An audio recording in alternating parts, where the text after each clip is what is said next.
मुझे ना ये बात समझने में 4 साल लग गए, पर तुम्हें अगले 60 सेकंड में समझ आ जाएगी।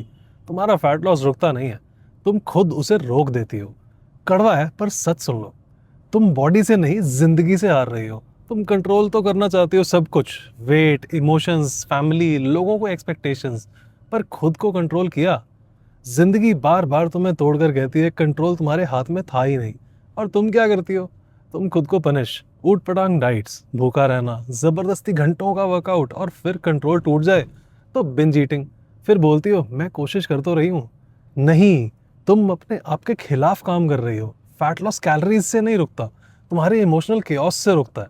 जिस औरत को अपने इमोशंस का कंट्रोल ही नहीं है, वो क्रेविंग्स, रूटीन, स्ट्रेस, स्लीप, कुछ भी कंट्रोल कैसे करेगी? और एक कड़वी सच्चाई, जो तुम सबके लिए परफेक्ट बनने की कोशिश कर रही हो ना, वो सबसे पहले अपने बॉडी को बर्बाद कर रही हो। तुम सबको खुश रखने में इतनी बिजी हो कि खुद को तोड़ रही हो। बाउंड्रीज बनाना सेल्फ रिस्पेक्ट होती है, और बिना सेल्फ रिस्पेक्ट के फैट लॉस इम्पॉसिबल है।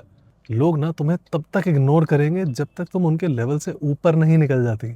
दुनिया दर्द नहीं देखती है, बस रिजल्ट देखती है। औरत रो दे तो वो वीक, फाइट करे तो वो रूड, चुप हो जाए तो वो इमेच्योर। तो एक काम करो, इन सब की सोच से आगे निकल जाओ।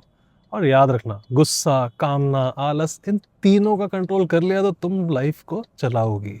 और अगर इन्होंने तुम्हें कंट्रोल कर लिया तो तुम बस लाइफ की मजदूरी करोगी। चाहे तुम दुनिया के लिए अपनी जान भी दे दोगी ना, फिर भी लोग तुम्हारे को कोई ना कोई कमी निकाल के ही रख मानेंगे। तो फैट लॉस ना उनके लिए मत करो, खुद के लिए करो, अपने आज के लिए करो, अपने फ्यूचर के लिए करो, अपनी इज्जत के लिए करो। हर लड़की तक इस वीडियो को पहुंचाने की ना जिम्मेदारी अब तुम्हारी है। तो ये राइट में जो रीपोस्ट का बटन है ना, उसे दबा दो।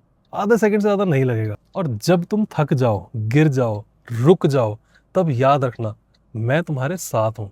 तुमको फिट बनाना ही नहीं, तुम्हें जीतना सिखाना भी अब मेरी जिम्मेदारी है।